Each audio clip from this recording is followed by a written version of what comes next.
Primeiramente, para quem está vendo ao vivo aqui, boa tarde. Para quem está assistindo numa data futura através do nosso canal da Performance no YouTube, bom dia, boa tarde, boa noite. É sempre bom poder usar da indústria, no caso da Performance Nutrition, para que a gente possa propagar conhecimento técnico, científico e, claro, deixando bem claro que aqui a gente não procura não exercer nenhum conflito de interesse, a gente procura fundamentar, na verdade, tudo que é desenvolvido dentro da performance com base em evidências e estudos científicos de grande relevância, tá?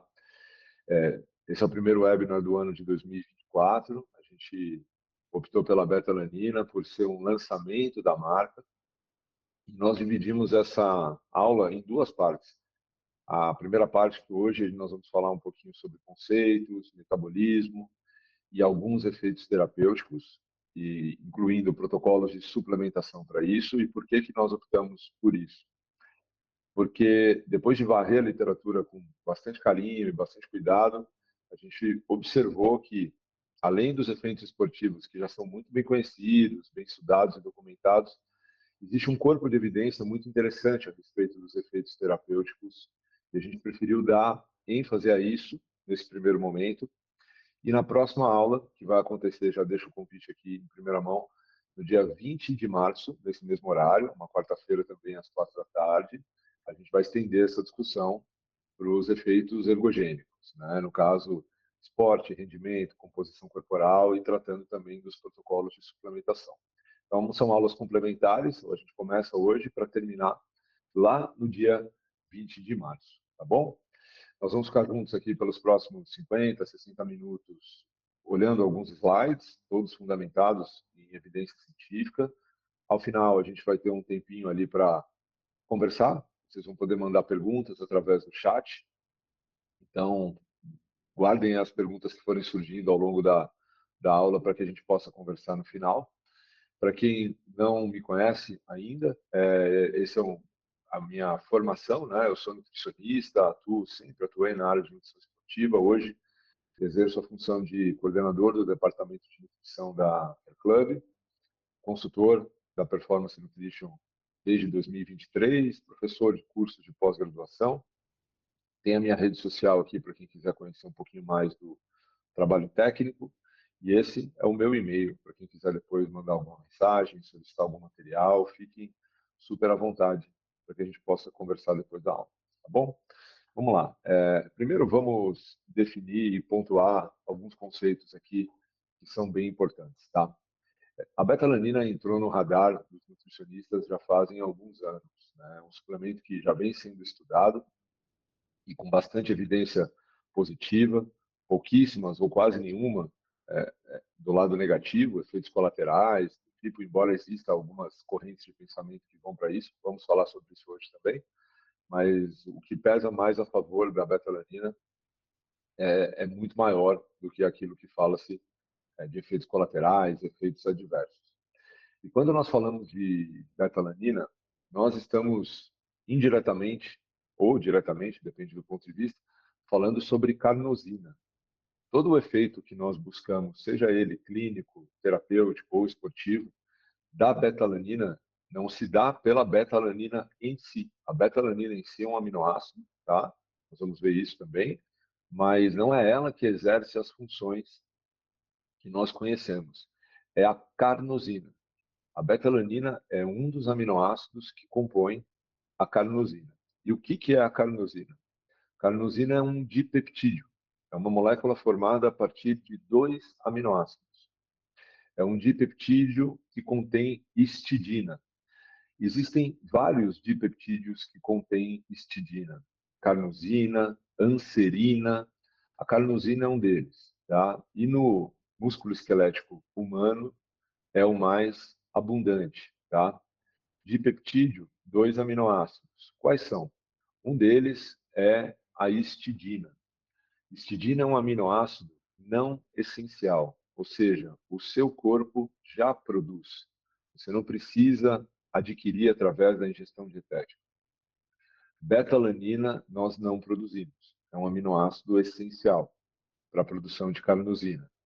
Logo, então, subentende-se que é o fator limitante para a produção de carnosina, ou seja, é o que mais falta, o que mais limita a nossa produção de carnosina, é a biodisponibilidade de beta-alanina, que nós conseguimos adquirir, através da alimentação. É possível, nós vamos ver algumas fontes alimentares, mas a quantidade que nós conseguimos consumir através da dieta é muito aquém daquilo que a gente pode consumir através da suplementação e, consequentemente, produzir de carnosina dentro dos nossos tecidos, tá? Então, todo o efeito da betalanina, ele é resultante da produção de carnosina, que é um dipeptídeo contendo histidina dentro da sua composição. Tá? A carnosina é um dipeptídeo formado a partir de betalanina e histidina. Como vocês podem ver aqui na figura, tá? Esse daqui é o formato bioquímico da carnosina, que nada mais é do que uma molécula de betalanina ligada a uma molécula de histidina. Tá? Muito bem. Quais são as principais características e funções que a literatura destaca a respeito da carnosina? Tá? Bom, os maiores tecidos que nós temos concentração de carnosina são esses dois. É o músculo esquelético e o cérebro. Logo, já consegue-se subentender que os maiores efeitos que nós vamos ter, tanto a nível terapêutico quanto a nível esportivo, eles vão se dar nesses dois tecidos. É onde a gente tem mais concentração. Falando de esporte, obviamente, que nós estamos falando de músculo esquelético. Falando de efeito terapêutico, nós estamos falando dos dois.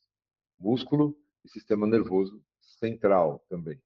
Músculo atualmente talvez o mais estudado, tá? Mais do que sistema nervoso central. A gente está gravando essa aula no ano de 2024, no começo do ano de 2024. A literatura data até aqui, então, um efeito terapêutico mais consistente, mais discutível e aplicável na prática, quando a gente fala de músculo esquelético, tá? Embora já haja um bom corpo de discussão acerca do sistema nervoso central também. Mas nós encontramos carnosina em outros tecidos, como, por exemplo, o trato gastrointestinal, rins, fígado, adiposo e coração. Menor concentração, mas nós encontramos. Então, não é também de se assustar se daqui a algum tempo, não sei quanto, porque a literatura hoje é muito dinâmica, né? A gente começar a ouvir que beta-alanina pode interagir com a microbiota, por exemplo. É possível, né? Porque afinal as bactérias intestinais elas podem usar de betalanina para produzir algum metabólito, para fonte de energia. Não é de se esperar que a gente encontre algum efeito terapêutico no fígado também, não é surpresa se isso acontecer. Algum efeito cardioprotetor.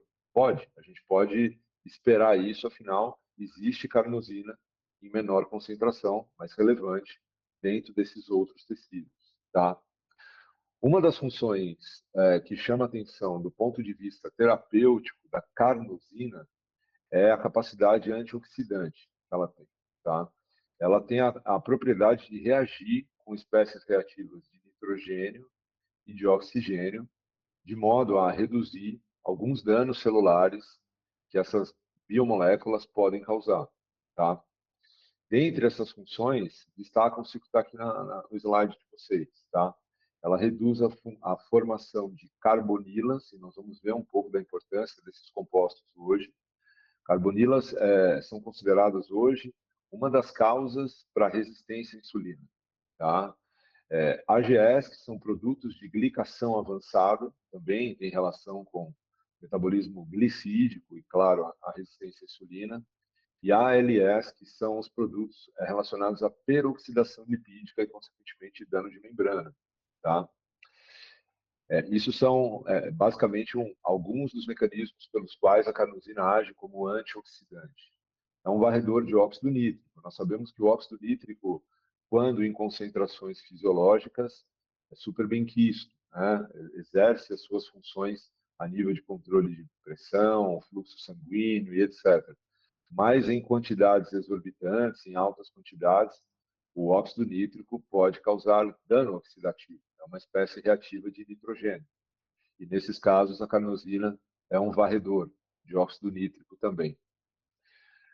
Algumas causas, principalmente relacionadas a patologias do sistema nervoso central, como, por exemplo, Parkinson, Alzheimer, tem um pouquinho de etiologia no desbalanço de alguns metais, cobre e etc. E a carnosina, ela é um quelante de metais pesados, metais de transição. Então, a partir daí, a gente já começa também a enxergar uma outra finalidade terapêutica através da suplementação de beta-alanina, tá? Já no nível esportivo, a gente vai discutir isso numa segunda parte da aula, ela tem o papel de regular o nível de cálcio muscular. E isso, para o potencial de ação do músculo, potencial de contração muscular, veremos isso na segunda parte da aula, é extremamente importante. Falamos da parte antioxidante, né, da carnosina, o papel antioxidante que ela tem. Um dos mecanismos que explica isso é a ação dela através deste fator de transcrição aqui chamado de NRF2. O que é um fator de transcrição? É uma proteína que, quando age no núcleo, tem a propriedade de interagir com a maquinaria genética, no caso com o DNA, a ponto de inibir ou produzir mais RNA mensageiro. O NRF2 é responsável pela remoção e desintoxicação de produtos que são causados ali por modificação oxidativa de algumas biomoléculas. Por exemplo, produtos de glicação avançada, peroxidação lipídica, carbonilas e etc. Tá?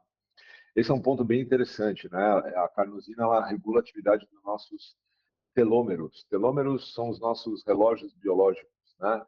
Telomerase é a enzima que atua sobre os nossos telômeros. Então, dessa forma, a carnosina pode reduzir a senescência, a morte celular, né? E aumentar a sobrevida de algumas proteínas ali através de resistência a calor, a estresse, e isso tudo impacta em longevidade. São alguns dos mecanismos ali que atuam sobre longevidade. Como estresse oxidativo e inflamação sempre caminham juntos, a gente pode colocar que a carnosina também é um imunomodulador. Então, a partir dessas informações desses dois primeiros slides, a gente já começa a ampliar um pouco o espectro de aplicação de uma suplementação de beta-alanina com a finalidade de sintetizar mais carnosina, muito além do exercício. Ela passa a ser um suplemento que tem uma alta aplicabilidade populacional independente da atividade física. A gente começa a ter um efeito antioxidante, neuroprotetor, longevidade, também imunomodulador. Tudo isso faz com que o suplemento seja enxergado além do esporte, tá? Dentro da atividade esportiva, claro que a gente tem os principais efeitos documentados, né? Atuação sobre via glicolítica, é, estimula um pouco a produção de ATP dentro da mitocôndria. E esse terceiro ponto aqui, ainda terapêutico, é um ponto bem embrionário ainda, né? Atividade antineoplásica. A gente está, nesse momento, em estudos mais in vitro. Isso aqui futuramente poderia evoluir para terapias antitumorais, por exemplo. A alta aplicabilidade que a gente tem hoje, alta aplicabilidade em atletas, né, amadores ou profissionais, porque a literatura já avançou muito quanto a isso, e a gente vai ver isso na segunda parte da aula. Mas tem sido cada vez mais comum agora a gente observar estudos em portadores de doenças crônicas, tá? E a gente vai ver algumas aqui, tá? O tempo é curto, por isso que a gente vai priorizar algumas dessas doenças e como que isso pode ser interessante. Enfim, a beta-alanina é um suplemento que ela teve a sua origem no esporte, mas ela hoje evoluiu para o lado terapêutico, o que ganha uma aplicabilidade muito maior. Afinal, o impacto na população de qualquer suplemento ele é muito maior quando você utiliza com finalidade terapêutica. Você atinge um número maior de pessoas. Quando você se limita ao esporte, você está nichando a aplicação dela, embora seja importante, e a gente tem uma aplicação hoje talvez muito maior na população em geral, uma finalidade preventiva e terapêutica também. Tá? Em resumo, esses são os principais efeitos, né, que a gente pode observar da carnosina, né? Destacando aqui mais uma vez a atividade antioxidante, antiglicante, né? Varredor de espécies reativas de oxigênio e nitrogênio, quelante de metais pesados, são metais de transição também, né? Longevidade e uma atividade tumoral inibida. Esses dois pontos aqui um pouco mais embrionários, incipientes ainda, né? Aqui cita-se tumor mais uma vez, né? Propriedades imunomodulatórias, e aqui talvez seja o ponto mais estudado até então, que é o metabolismo energético através da regulação do pH, porque a principal função da carnosina é ser um tamponante, né? É regular o nível de pH intracelular. Bom, nós produzimos betalanina, não estou falando de carnosina agora, estou falando de betalanina. Sim, sim, nós produzimos betalanina no fígado, tá? Como? Através dessas vias aqui, tá? Catabolismo de poliaminas, pirimidinas, coenzima A, aspartato, ou seja, toda vez que eu catabolizo alguma desses compostos aqui, tá? Dessas substâncias, ou através da transaminação do ácido malônico. Tá? No fígado, a produção se dá através desses catabolismos ou desse processo de transaminação. Essa quantidade de betalanina que nós produzimos no fígado, ela é disponibilizada, acompanha comigo aqui o cursor do mouse, tá? Ela é disponibilizada aqui na circulação e, consequentemente, ela vai atingir tecidos periféricos, como, por exemplo, o músculo esquelético. E lá no músculo esquelético, a gente vai ter a formação do dipeptídeo chamado carnosina. Então, perceba que a betalanina em si, ela não tem nenhum efeito propriamente dito, tá? Ela é um dos aminoácidos necessários, junto com a histidina, que vocês estão vendo aqui, necessários à formação desse dipeptídeo chamado de carnosina, que tem todas essas funções que a gente viu nos slides anteriores, tá? Essa figura, embora bem completa, eu não vou utilizá-la para falar um pouquinho dessas reações, nem da ingestão, eu vou deixar para uma próxima figura que está um pouquinho mais didática, tá? A gente já vai chegar nela. Destacando algumas características e funções ainda da carnosina, tá? Um pouquinho de distribuição. O homem, pegando por referência, né? Quando a gente abre os livros de fisiologia do exercício, a gente sempre pega esses exemplos, né? Pegando por base um homem de 70 quilos, que eu brinco que nunca ninguém viu, né? Ninguém sabe como é que é esse cara. Mas vamos lá, tendo por base o homem de 70 quilos, é estimados que haja um estoque, uma produção de 606 miligramas de carnosina por dia. Numa mulher de 60 quilos, 427, um pouco menos do que em homem, tá? As aplicações clínicas da carnosina, hoje, elas giram em torno de, primeiro, olha que interessante essa palavra, né? Prevenção. O nutricionista ele tem esse papel, né, de atuar sobre a causa, muitas vezes, e pouco sobre a consequência. Cuidar da pessoa e menos da doença. Então, prevenção de diabetes mellitus. Prevenção da perda de massa muscular, conhecido tecnicamente como sarcopenia. Melhora da função cognitiva. Prevenção e tratamento de doenças neurodegenerativas. Tratamento de esquizofrenia, autismo e catarata senil. Esses 4 pontos, antes de eu falar do último aqui, percebam que eles estão todos relacionados a músculo esquelético ou sistema nervoso central, cérebro, porque é onde a gente tem as maiores concentrações de carnosina.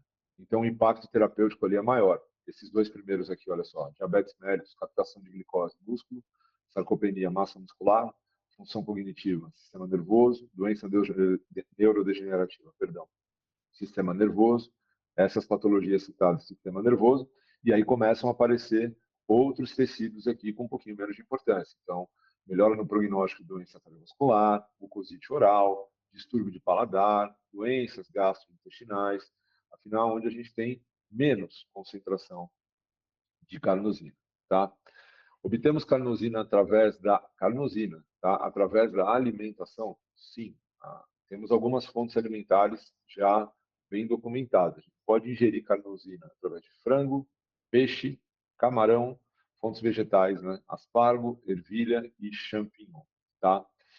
Tem uma frase aqui do WHO, publicada no periódico da Aminoácidos, de 2020, que ele diz o seguinte, que a ingestão diária de 30 gramas de carne desidratada pode ser capaz de suprir completamente a necessidade diária de carnosina de um adulto de 70 quilos. Vejam só, se você consumir, então, 30 gramas de carne de matéria seca, que eles chamam de dry matter, né, você consegue suprir a necessidade. Necessidade significa o fisiológico, o mínimo.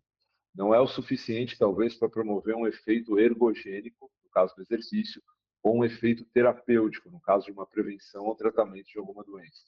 É cumprir as necessidades fisiológicas. Então, a gente consegue, assim como, por exemplo, fazendo um paralelo aqui, uma comparação com a creatina, atingir a quantidade que a gente precisa através da alimentação, mas a suplementação ela vai promover um nível maior de acúmulo de carnosina a ponto de gerar um efeito ergogênico ou terapêutico, tá?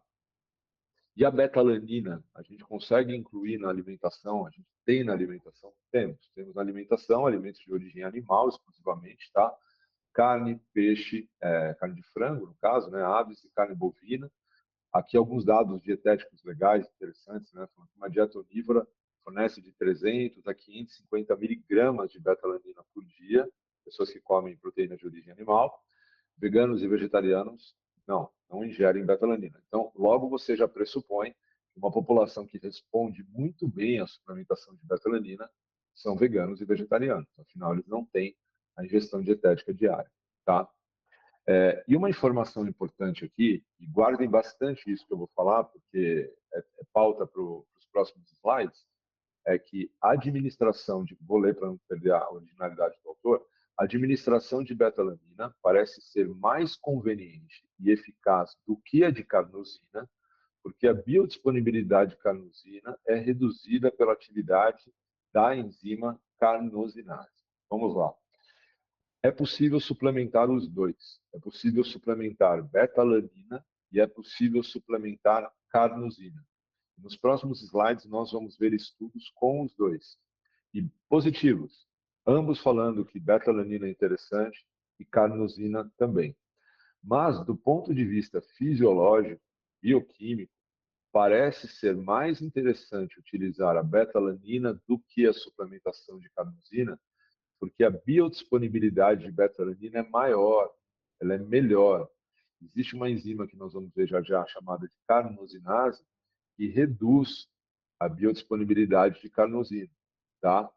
A gente vai entender isso com mais detalhes numa figura seguinte, mas já gravem essa informação.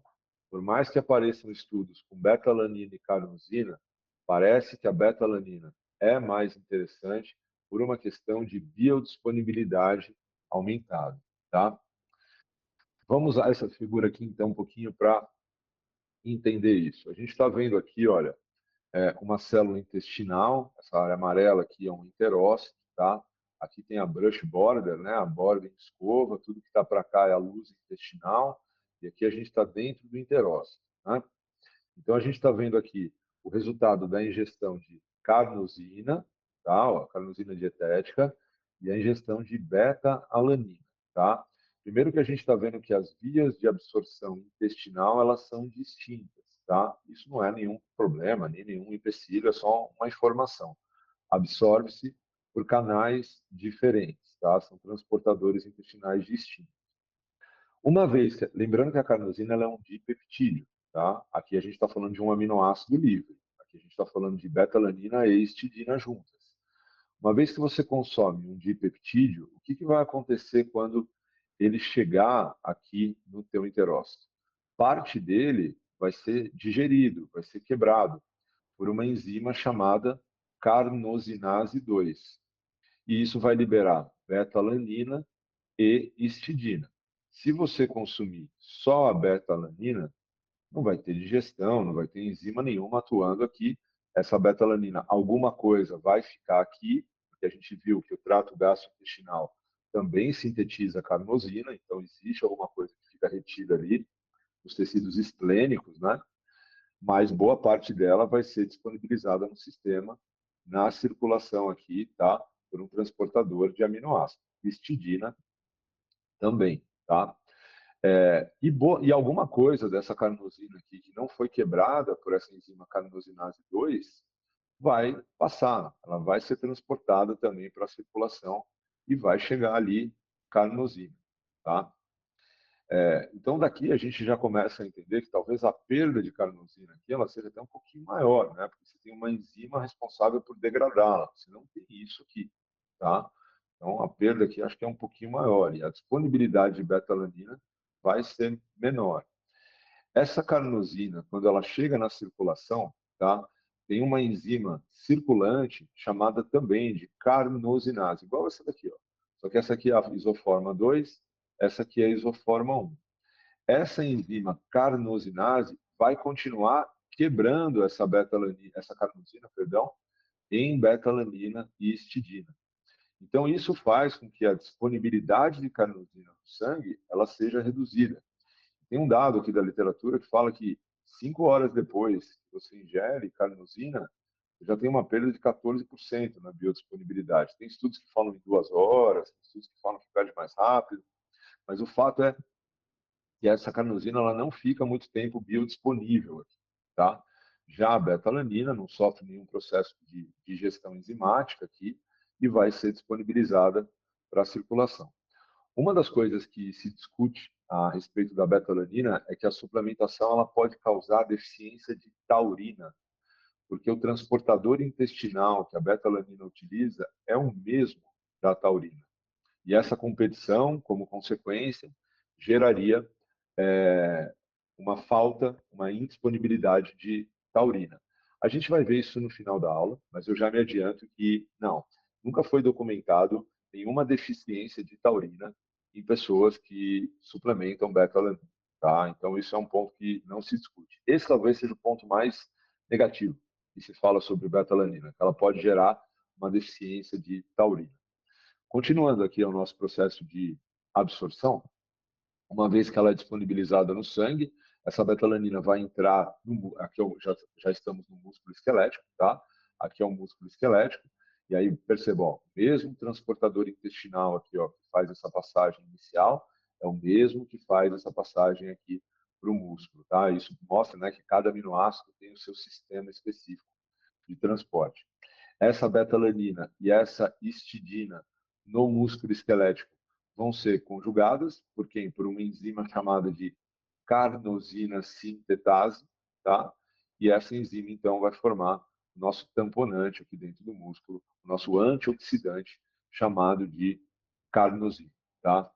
Então é dessa forma que a gente absorve, disponibiliza e sintetiza carnosina através da suplementação de betalanina. Olhando para essa figura, a gente já também entende que betalanina é um suplemento de carregamento.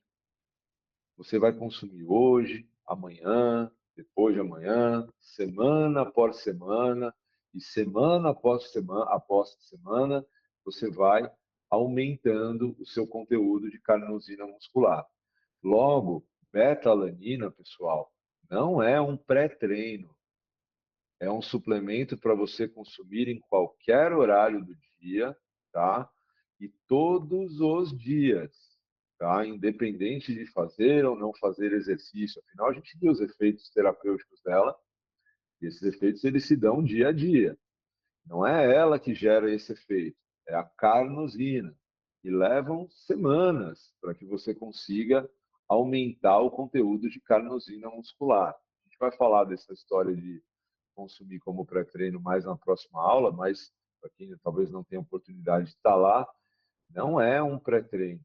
E Castro, mas os pré-treinos têm betalanina. Sim, eu não estou falando disso. Eu estou falando de ciência. Estou falando de indústria. Estou falando de efeito fisiológico. Beta-alanina é um suplemento de carregamento, assim como a creatina, que você consome, consome, consome e vai aumentando o conteúdo de creatina muscular. No caso da beta-alanina, você vai aumentando o conteúdo de carnosina muscular. Aí algumas pessoas falam assim, nossa, mas eles colocam no pré-treino, né? Porque gera aquele efeito de formigamento, de parestesia. Né? Formigamento é o nome popular, parestesia é o nome técnico. E algumas pessoas até falam, nossa, mas isso é um sinal que o suplemento bate, né? Aí a primeira pergunta que eu faço, com muito calma, muito cuidado, é define bate para mim. O que é o suplemento bate? Eu não consigo entender isso. Essa terminologia não faz parte, tá, da literatura. Suplemento bate, exercício pega. Isso não faz parte. Não tem isso de suplemento bate.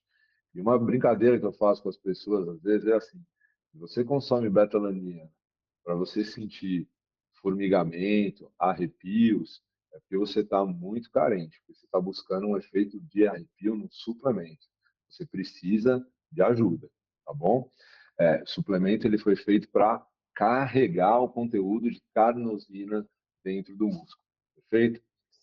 Bom, algumas pessoas têm ou algumas condições, né, no caso, têm uma tendência a responder um pouco melhor ou talvez um pouco de maneira mais desfavorável. por ser um suplemento tamponante, né, logo se espera que ela haja sobre um ambiente de acidose muscular, é esperado que a concentração em fibras musculares do tipo 2 de carnosina, né, sejam maiores do que de fibras do tipo 1. Tá? Então, aqui a gente está vendo o conteúdo de carnosina, aqui do menor para o maior. Então, a gente está vendo que fibras musculares do tipo 2 respondem melhor à suplementação, porque é onde se cria mais um ambiente de acidose metabólica.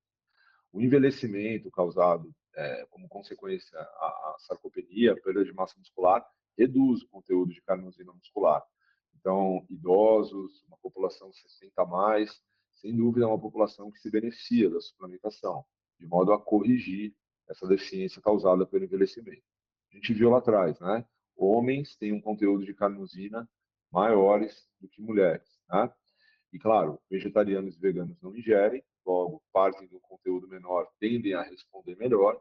E se você suplementar a betalanina, você vai aumentar o conteúdo de carnosina dentro do seu músculo.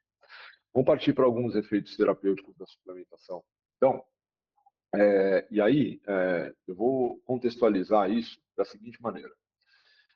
Alguns já devem ter tido contato com esse tipo de informação, com esse tipo de painel gráfico, né?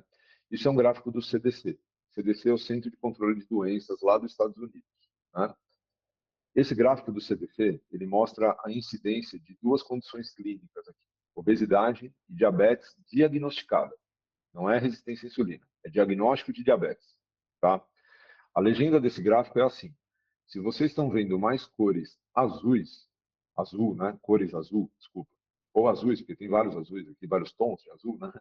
É, vocês estão vendo então a incidência de pessoas obesas, não diabéticas, tá? Simplesmente obesas. Se vocês estão vendo a tendência mais para o laranja, são pessoas que são diabéticas, mas não são obesas. E se você caminha aqui para o roxo, ou na tendência dele, você está vendo pessoas que são obesas e diabéticas, tá?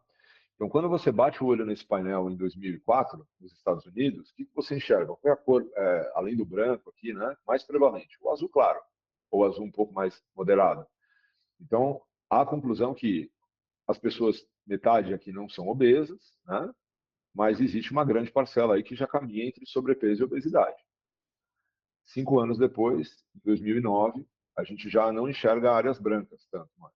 Então, a gente já percebe que o país cresceu a nível de obesidade e sobrepeso. E já começam a aparecer alguns polos aqui roxos, ou seja, onde há obesos e diabéticos também. Em 2014, isso já toma uma proporção bem mais preocupante, e o último dado, que foi 2019, mostra que nós estamos lidando com uma epidemia, tá? Então, olha a importância que tem quando a gente fala que um suplemento tem uma finalidade terapêutica. A gente não está falando de privilegiar uns ou outros. A gente está falando de cuidar de pessoas. A gente está falando de promover saúde a nível de massa populacional. Isso é muito sério. A gente está falando de talvez melhorar a qualidade de vida de um grande número de pessoas. Isso tem um propósito muito maior do que correr um segundo mais rápido, do que fazer mais força no supino. Isso aqui é muito mais interessante.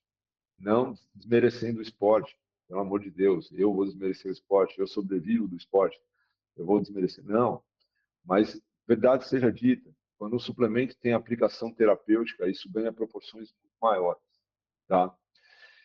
Então a gente vai ver agora um pouquinho sobre carnosina, betalanina e resistência à insulina. E quando vocês veem o resultado desses estudos, lembrem desse gráfico. Lembrem que, uma vez que a gente consegue um efeito terapêutico num estudo com um grupo de 10, 15, 20, 30 pessoas, a gente consegue estender isso para uma população muito maior. E se a gente tem a oportunidade nos consultórios aí de vocês, nas academias, de conversar com as pessoas, vocês certamente vão ter oportunidade de se deparar com essas pessoas aí. Porque essa incidência ela vem aumentando e, detalhe, tem uma pandemia aí que aconteceu depois disso. Como será que esse gráfico se comporta hoje? É bem assustador pensar nisso. Talvez o mapa esteja inteiro roxo, não sei, ou criou-se novas cores, ou novas doenças associadas. E a gente está tendo a oportunidade de falar com essas pessoas todos os dias. Então, se a gente puder fazer um pouquinho a diferença nelas através de um suplemento, que legal isso seria. Vamos entender um pouquinho, então, sobre os efeitos da carnosina nessa condição, resistência à insulina, tá? Olha o título desse artigo, né? A carnosina é um sequestrador de radicais livres glicolipotóxicos. O que é o quadro de glicolipotoxicidade? Bom, se a gente separar as palavras, a gente já vai chegar numa conclusão. Glicose, lipogordura, toxicidade.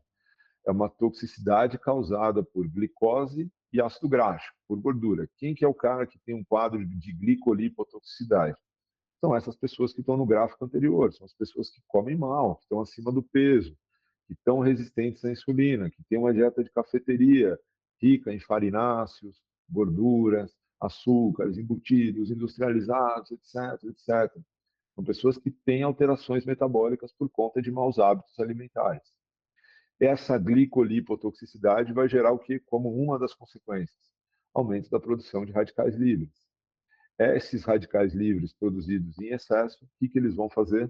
Eles vão gerar um quadro de pré-diabetes, resistência à insulina, dificultar a captação de glicose. Olha comigo esse painel aqui. Olha que interessante isso. Tá? Vamos começar com esse painel da esquerda aqui. Tá? Aqui a gente está vendo, um estudo in vitro. Tá? Isso não é humanos, isso é um estudo em célula. Mas a gente começa por aí, a gente vai chegar no humano já já. Isso aqui são células e a gente está medindo aqui, olha só, a secreção de insulina dessas células. Tá? Vamos pegar esse primeiro painel aqui para ilustrar. Isso aqui são células controle, teoricamente saudáveis. São células que foram incubadas com carnosina. Então você vê que a carnosina, numa situação saudável, ela não vai aumentar a produção de insulina, tá? Isso é um ponto importante, tá? Mas quando essa célula é induzida à glicolipotoxicidade, olha só, olha o que acontece com a secreção de insulina dessa célula, em comparação ao controle, ó. Ela cai significativamente, né? E se você, nessa célula em glicolipotoxicidade, você coloca a carnosina, você consegue normalizar um pouco essa secreção de insulina. Então, quando a gente fala de metabolismo de glicose, a gente não está falando só de captar a glicose pelo tecido periférico, a gente está falando de produzir insulina também frente a um quadro inflamatório, causado por maus hábitos alimentares. No painel do lado direito, a gente tem células musculares aqui. E aqui sim, a gente está vendo a produção de espécies reativas, tá? Radicais livres aqui, em função dessas situações. Mesma coisa. Células musculares controle, carnosina, não mudou nada, glicolipotoxicidade. Olha a produção de radicais livres como sobe.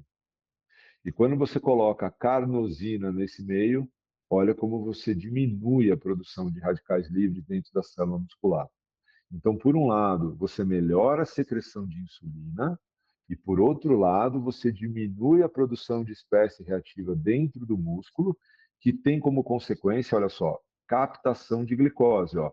Uma célula controle muscular, captando glicose, uma célula com glicolipotoxicidade, captando bem menos glicose. Por quê? Ela tem mais produção de espécie reativa em quadro de resistência à insulina, e uma célula com glicolipotoxicidade com carnosina, já captando um pouco mais.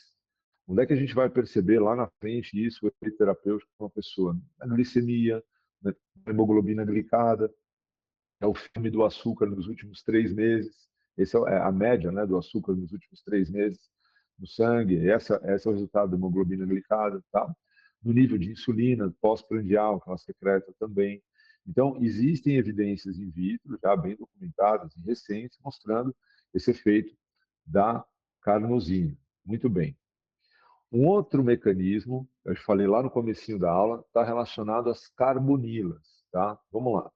Isso aqui são pessoas diabéticas tipo 2, tá? Com resistência à insulina, portanto. E aqui a gente está vendo, através de um exame de sangue, elas são separadas em dois, tá?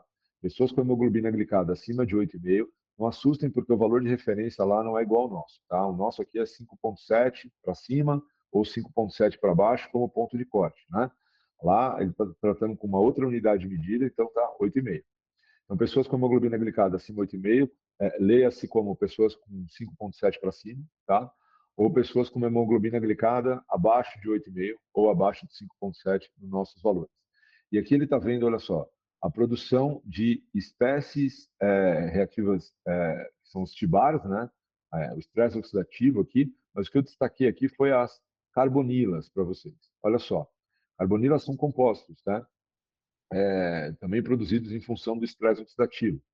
Pessoas com hemoglobina glicada elevada, pessoas com hemoglobina glicada mais baixa, significativamente diferente. Olha o OMA-IR, que é o índice de resistência à insulina dessas pessoas.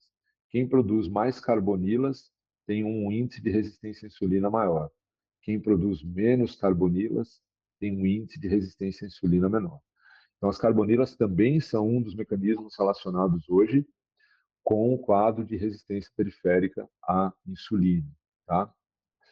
E aqui isso fica muito claro, né? Uma relação, olha, quanto maior é o OMA-IR, maior é a produção de carbonilas também.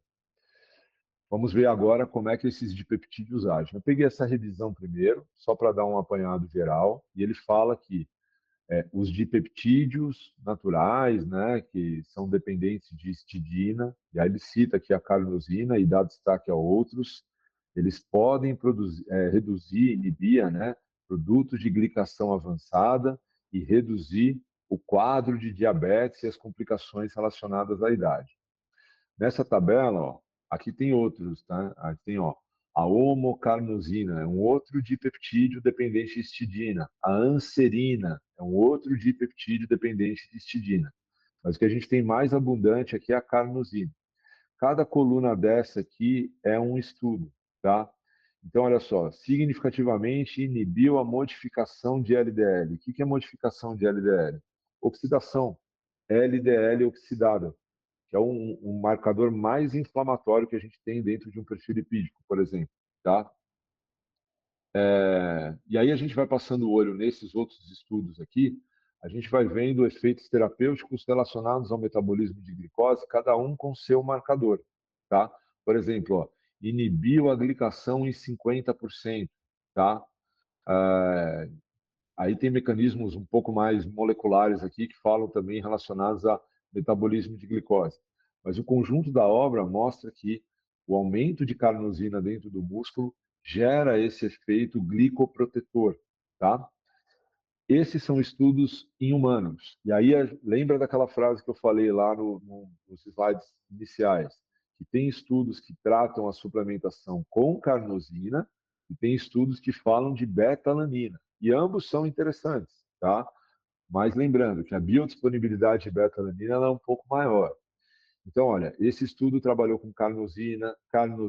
Esse estudo é um pouco confuso porque ele misturou um monte de suplemento, ele misturou tiamina com ácido alfa-lipoico. Então, ele não cabe muito aqui na nossa comparação. Esse trabalhou com beta-alanina isolada, esse trabalhou com carnosina, esse trabalhou com carnosina também. Bom número amostral para esses estudos, né? Olha só, 12, 30, 40, 82 pessoas, embora seja mais confuso, 54 pessoas, tá? Vamos dar uma passada de olho aqui nos efeitos que esses estudos trabalharam. Depois a gente fala das doses, tá? Preservou sensibilidade à insulina, secreção de insulina, normalizou intolerância à glicose, melhorou o AGTT, tudo relacionado ao metabolismo glicídico, tá? Efeito neuroprotetor, né, da suplementação oral, é uma das consequências da resistência à insulina. A beta-alanina pode aumentar a capacidade física em portadores de diabéticos tipo 2. A suplementação de carnosina diminuiu a glicemia de jejum, os triglicéridos, os produtos de glicação avançada. Ou seja, já existe um bom corpo de evidência mostrando esse efeito terapêutico. O tempo, olha só, gira em torno de semanas, é o que a gente falou. Carnosina, beta-alanina são suplementos de carregamento, não é pré-treino, tá? Não é para de dose aguda. Toma, vai ter o efeito daqui a alguns minutos, algumas horas. Não, não. O efeito ele vai ser conquistado em semanas. Ó, 12 semanas, 12 semanas, 28 dias, 3 a 4 semanas, 12 semanas, tá? Aqui ele não fala o tempo. Uso crônico. tá? Sempre o uso crônico. Vocês reparam que a diferença de um para o outro está na dose, né? Boa parte dos estudos que trabalha com carnosina usa 2 gramas. Boa parte dos estudos com beta-alanina trabalha com 4 gramas de beta-alanina. Isso é uma curiosidade, né? Um trabalha com 2, outro trabalha com 4. Pô, se a biodisponibilidade dessa é maior, por que eles usam a maior dose? Porque a beta-alanina, eu acredito que seja isso, tá? Não tenho certeza. Ela teve a sua origem lá no esporte. E as doses utilizadas na prática esportiva, elas estão aqui, ó. Elas giram muito em torno disso. Então, pegou-se o que se sabia com o esporte e estendeu para a área terapêutica. Eu acredito que seja um pouco disso, tá? E aqui a gente tem uma meta-análise que nada mais é de uma reunião de vários trabalhos, todos os estudos bem controlados que a gente tem, né? Com seres humanos e animais, separando um e outro, falando um pouquinho sobre o efeito da suplementação de carnosina e betalanina no controle glicêmico e insulinêmico, tá? É interessante para a gente entender que nesse artigo, olha só quem são as pessoas que foram incluídas. Portadores de diabetes tipo 1, tipo 2, pré-diabetes, diabetes gestacional, pessoas com metabolismo de glicose já um pouco prejudicado, tá? Ou com um grau de intolerância à glicose leve, pessoas com sobrepeso e obesidade, ou seja, vários tipos aqui de alteração em quadros de resistência à insulina, né? Não só o diabético tipo 2, mas o 1, diabetes gestacional e etc. Tá? O que essa reunião de trabalhos mostrou? Aí eu separei, claro, só os estudos em humanos, que é o que nos interessa, e a gente tem aqui primeiro análise da glicemia de jejum, mostrando que sim, né, a suplementação tanto de beta-alanina quanto carnosina tem o potencial de reduzir a glicemia de jejum nessa população. E não só a glicemia de jejum, mas talvez esse marcador mais importante, chamado de hemoglobina glicada, que é a média do açúcar nos últimos 3 meses, também em seres humanos. Tem um efeito terapêutico sobre o quadro de diabetes e resistência à insulina. Né? E aí, os protocolos de suplementação que se giram em torno disso são, quando a gente fala de carnosina, 500 a 2 miligramas, 500 miligramas, né, a 2 gramas por dia. Alguns estudos fazem isso em dose fracionada, outros fazem isso em dose única. E a betalanina, em torno de 4 gramas por dia também. Alguns fazem isso de forma única, 4 gramas de uma vez só, outros de forma fracionada. Na aula que a gente vai tratar mais da parte ergogênica esportiva, eu vou falar isso.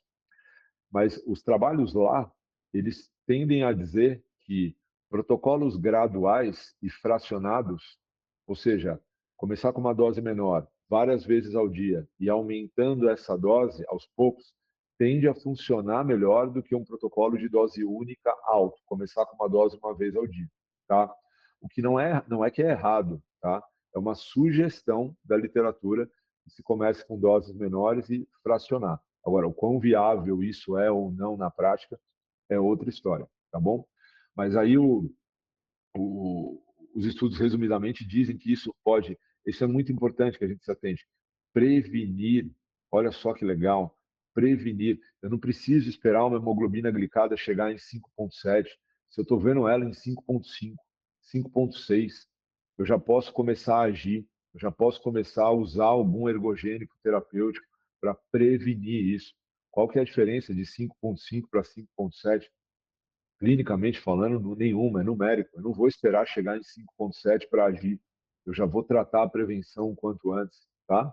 Se eu vejo um leucócito aumentado, provavelmente eu posso ter também um quadro de resistência à insulina instalado. Por que eu vou esperar isso aparecer na glicemia? Eu já vou começar a tratar isso de alguma outra maneira. Retardar a progressão de diabéticos tipo 2 e reduzir as complicações associadas à obesidade, ao tipo 1, tipo 2, incluindo estresse oxidativo e melhora no metabolismo de carboidratos. Efeitos colaterais da suplementação. O único que se discute é esse aqui, né? Se o uso de beta-alanina pode causar algum tipo de mal à saúde ou deficiência na captação de taurina.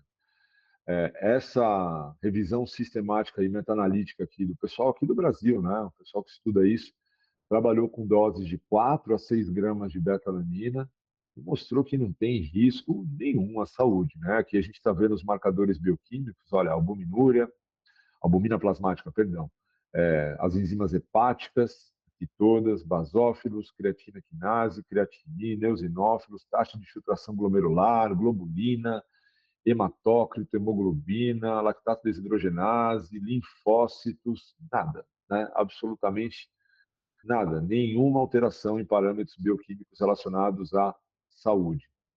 E essa história de diminuir a captação de taurina nunca foi documentado, né? Os estudos que questionaram isso não chegaram a essa conclusão. Então, pode-se afirmar que beta-alanina não gera diminuição na captação de taurina, tá?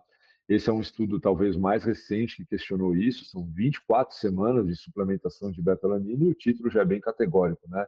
Não afeta a taurina muscular ou os parâmetros clínicos metabólicos em pessoas saudáveis. Aqui a gente está vendo o conteúdo de taurina antes e depois, 0, 12 e 24 semanas no grupo beta-alanina e no grupo placebo, e a gente não vê nenhuma alteração nos grupos, tá? Embora seja um pouquinho diferente entre eles, porque eles partiram de um ponto diferente, mas a suplementação em si não gera nenhuma deficiência nesse aminoácido. Eu vou deixar aqui para vocês mais uma vez, então, o meu contato, olha, minha rede social, meu e-mail também, né? Convidar vocês a seguir a Performance Nutrition lá no Instagram e principalmente aqui no canal do YouTube, porque é ali que a gente deixa registrado todos esses conteúdos. Se vocês forem lá, acessar, se inscreverem, vocês vão receber isso e também vão ver tantos outros conteúdos que a gente já vem gerando desde o ano passado. Mais uma vez eu agradeço, espero que tenha sido útil e proveitoso para cada um de vocês e fico à disposição das perguntas. Vamos lá. A Carol Gouveia Ascensão pergunta: qual seria a diferença para a sarcopenia entre o uso da beta-alanina e a creatina? Ambos têm aplicações, Carol, porque embora tratem do mesmo problema, que é a sarcopenia, seria por vias diferentes. A creatina é uma fonte de energia, a beta-alanina não é uma fonte de energia. A beta-alanina é um aminoácido que é usado para você melhorar o estado de acidose da célula. Então, eles podem ser complementares. Não é questão de diferença, é questão de mecanismos complementares que podem se ajudar. A Aline Neto pergunta: existe aplicabilidade da beta-alanina no exercício de força desportivo? Sim, é o que a gente vai ver na próxima aula, no dia 20 de março. Sim, Isso. e já adiantando, para não deixar a resposta muito vaga, quem que foi que respondeu? Aline, né? É, e é só nessas modalidades, alta intensidade e curta duração. Tá? É só para exercícios anaeróbios. Obrigada pelo spoiler aí. já, É, já deu um spoilerzinho. exato. A Maísa Dias Simões: para não haver o formigamento, é só continuar a suplementação? Sim, e também existem formas de se evitar isso, se isso realmente for um desconforto, tá? Para evitar isso ou minimizar desde o início, usar em cápsula e não em pó, e cápsula gastroresistente, tá? Porque aí a liberação é lenta para o plasma, tá? E fracionar as doses ao longo do dia, seja em cápsula ou seja em pó. Isso diminui bastante. Regina Rodrigues: boa tarde. Na musculação é viável? Eu prescrevo para praticantes de Muay Thai, faço uso também no Muay Thai. Acho que ela afirmou isso, né? Ok, Uhum. legal. Obrigado por compartilhar aqui a tua experiência. Simone Porto: teria alguma contraindicação para pacientes que já passaram por diagnóstico de trombose? Não, não, nenhuma. Nem vejo por quê. Não vejo nenhuma relação. Nenhuma. A Aline agradeceu, obrigada. Silvia Lourenço: em um paciente com comprometimento nas artérias dos membros inferiores, a beta-alanina traz efeitos, já que é um vasodilatador, tendo em vista que o paciente faz atividade física? Silvia, eu não sei aonde você ouviu essa informação, mas beta-alanina nunca foi e nunca será um vasodilatador. tá? Primeiro porque ela não age nos vasos, ela age dentro do músculo. E betalanina não é um suplemento agudo, não é um pré-treino. Betalanina é um suplemento de uso crônico, é para aumentar a carnosina no músculo, que tem um efeito tamponante sobre o pH. Eu não sei onde você ouviu essa informação, mas eu te afirmo que ela está errada. Betalanina nunca foi e nunca será um vasodilatador. Talvez você tenha confundido com algum outro ativo, tá? Pode ser, tá bom? E, pessoal, eu não vejo porque ela pode mexer com artérias, vasos, veias, etc. Ela é usada para sintetizar a carnosina dentro do músculo. Ela não é um modulador, um anticoagulante, um vasodilatador, um vasoconstritor. Não tem por que ela agir nesses casos, tá? Obrigada. A Simone Porto agradece, a Keila Duque também agradece pela aula excelente. Beleza? A Regina Rodrigues, eu uso após alguma refeição e fracionada, diminuiu muito a parestesia. Uma Legal. dica. É, fracionamento, perfeito. Ajuda bastante mesmo.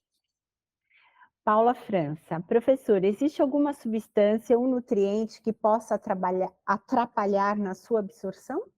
Não, não. Substância ou nutriente em específico de modo a gerar competição, não. Não. O que pode existir talvez seja uma condição desfavorável para absorver qualquer coisa. Sei lá, um intestino em desbiose, e aí vai prejudicar a absorção de tudo, né? Não só de betalanina, mas gerando competição direta, não. Tem nada. Pessoal, algumas pessoas levantam a mão, a comunicação é através do chat. Pode mandar as perguntas aqui, por favor.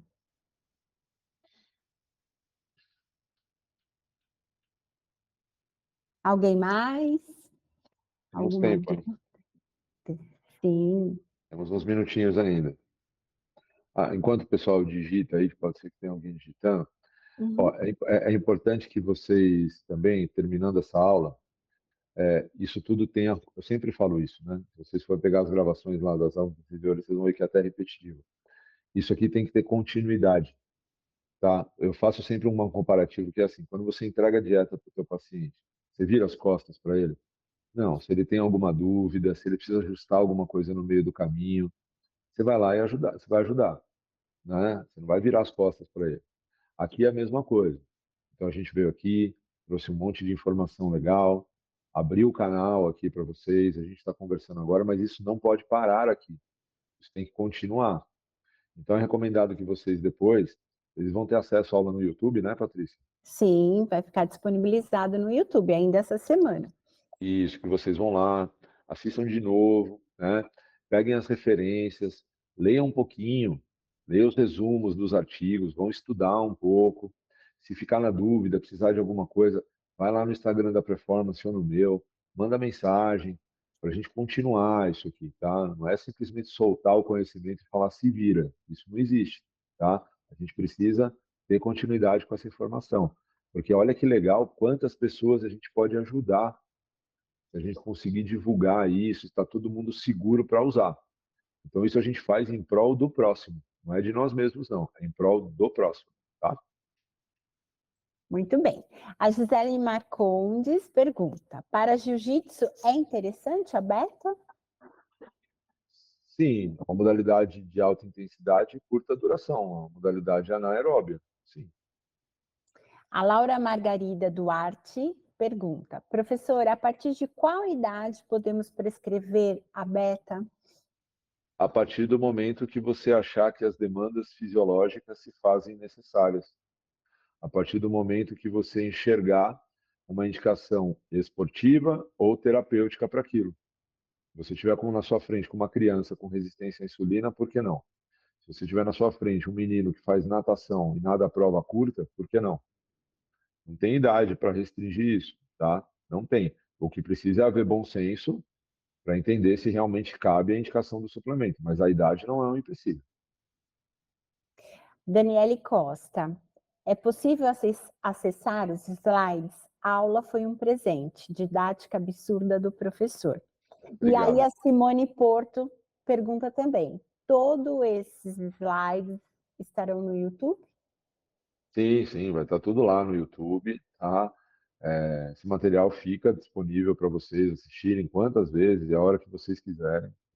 Não sei quanto tempo sobe, daqui a pouco, né, Paty? Ah, sim, é uma questão apenas de edição. Ainda essa semana já sobe. Nós mandamos o É, link para todo mundo que está aqui na aula. ó, que legal, vocês vão receber. E nas redes sociais que a gente usa isso para o trabalho, né? Então, é legal vocês seguirem lá, porque a gente divulga quando vai ser o próximo, quando tiver alguma atualização dessa aula, algum estudo novo, a gente vai lá, grava um vídeo e solta mais uma vez.